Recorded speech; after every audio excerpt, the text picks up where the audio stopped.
பிற மத கடவுள்களை விமர்சிக்காதீர்கள், திட்டாதீர்கள். அவர்களுடைய மார்க்கம் அவர்களுக்கு, உங்களுடைய மார்க்கம் உங்களுக்கு. உங்கள் வழியில் நீங்கள் நடந்து கொள்ளுங்கள், அவர்கள் வழியில் அவர்கள் நடந்து கொள்வார்கள். இதுவெல்லாம் குர்ஆன், ஹதீஸ் நமக்கு சொல்லிக் கொடுக்கக்கூடிய பாடமாக, போதனையாக இருக்கிறது. சமீபத்திலே அண்டை வீட்டார்கள், அது எந்த மதத்தை சார்ந்தவர்களாக இருந்தாலும் சரி, எந்த ஜாதியை சார்ந்தவர்களாக இருந்தாலும் சரி, அண்டை வீட்டார்களுக்கு செய்ய வேண்டிய கடமைகளை பற்றிய விழிப்புணர்வு பிரச்சாரம் ஒரு இயக்க சகோதரர்கள் செய்து வருகிறார்கள். அந்த அண்டை வீட்டார்களை பற்றிய அவர்களுக்கு நாம் செய்ய வேண்டிய கடமைகளை பற்றி அல்லாஹ்வுடைய தூதர் அவர்கள் பேசும்பொழுது சஹாபாக்கள் சொன்னார்கள், அண்டை வீட்டார்கள், அக்கம் பக்கத்தில் இருக்கக்கூடிய சகோதரர்களுக்கு எந்த அளவுக்கு நபிகள் நாயகம் அவர்கள் உரிமையை கொடுத்து வச்சிருந்தாங்கன்னு சொன்னால், அதாவது அவர்களுக்கு சொத்திலும் ஒரு பங்கை கொடுக்க சொல்லிவிடுவார்களோ நபிகள் நாயகம் என்று நாங்கள் யோசித்த அளவுக்கு பெருமானார் அவர்கள் அண்டை வீட்டார்களுக்கு செய்ய வேண்டிய கடமையை பற்றி சொல்லியிருக்கிறார்கள். எங்கே நம்முடைய சொத்துக்களிலும் அவர்களுக்கு பங்கு கொடுத்து விட வேண்டும் என்று குர்ஆனும் ஹதீஸும் நமக்கு சொல்லிவிடுமோ என்று சொல்லக்கூடிய அளவுக்கு நபிகள் நாயகம் அவர்கள் அண்டை வீட்டார்கள், அதாவது அக்கம் பக்கத்தில் இருக்கக்கூடிய நம்மை சார்ந்தவர்களுக்கு உரிமைகளை கொடுங்கள் என்று அல்லாஹ்வுடைய தூதர் அவர்கள் சொல்லியதாக சஹாபாக்கள் நமக்கு சொல்லிக் கொடுப்பார்கள். பொதுவாக தமிழகத்தை எடுத்துக்கொள்ளுங்கள், இது ஒரு அமைதி பூங்கா. இஸ்லாமியர்கள், இஸ்லாம் அல்லாத இந்து சகோதரர்கள், கிறிஸ்தவ சகோதரர்கள், ஜாதி மத பேதமின்றி அனைவரும் மாமன் மச்சான்களாக, அண்ணன் தம்பிகளாக பழகி வரக்கூடிய ஒரு சிறப்பான சொர்க்க பூமியாக தமிழ்நாடு இதுவரை இருந்து வருகிறது.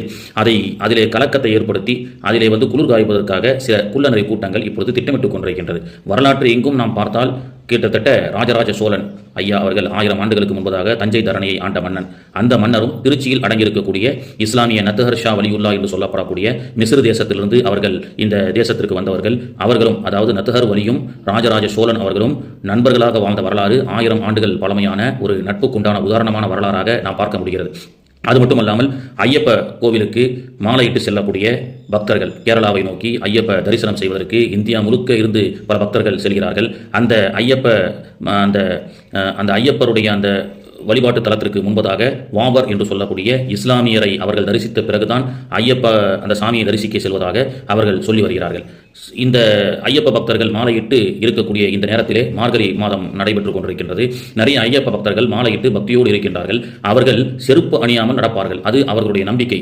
அப்படிப்பட்ட செருப்பு அணியாமல் நடக்கக்கூடிய அவர்கள் இருக்கக்கூடிய இந்த காலகட்டத்திலே பள்ளிவாசல்களிலே இமாம்களாக இருக்கக்கூடிய நாங்கள் சொல்கின்றோம், நீங்கள் தயவு செய்து வழியில் எச்சிகளை துப்பாதீர்கள், வழியை கற்களை முற்கள் இருந்தால் அதை அகற்றி விடுங்கள் என்று மாணவி அவர்கள் சொன்ன போதனையை நாங்கள் இப்பொழுது ஓங்கி ஒலிப்போம். அதையும் தாண்டி நாங்கள் சொல்லுவோம், சில சகோதர பக்தர்கள், சகோதர மதத்தை சார்ந்த சகோதரர்கள் அவர்கள் செருப்பு அணியாமல் செல்லக்கூடும். வழியிலே சிறுநீர் கழிக்காதீர்கள், மாணவி அவர்கள் நமக்கு சொல்லிக் கொடுத்தார்கள். வழியிலே நீங்கள் எச்சிலை காரி துப்பாதீர்கள், நீங்கள் வழியில் கிடக்கக்கூடிய கற்களையும் முற்களையும் எடுத்து விடுங்கள், ஏனென்றால் அவர்களுக்கு அது இடையூறாக இருக்கும் என்று செருப்பு அணியாமல் நடக்கக்கூடிய பக்தர்களின் உரிமையை கூட நீங்கள் பாதுகாக்க வேண்டும், அவர்களுக்கு கூட இடையூறாக இருக்கக்கூடாது என்று மாணவி அவர்கள் எங்களுக்கு இஸ்லாமியர்களுக்கு வழிகாட்டி இருக்கின்றார்கள். அது மட்டுமல்ல, தாராபுரத்தில் ஒரு ஓய்வு கூடம் ஒன்று உண்டு.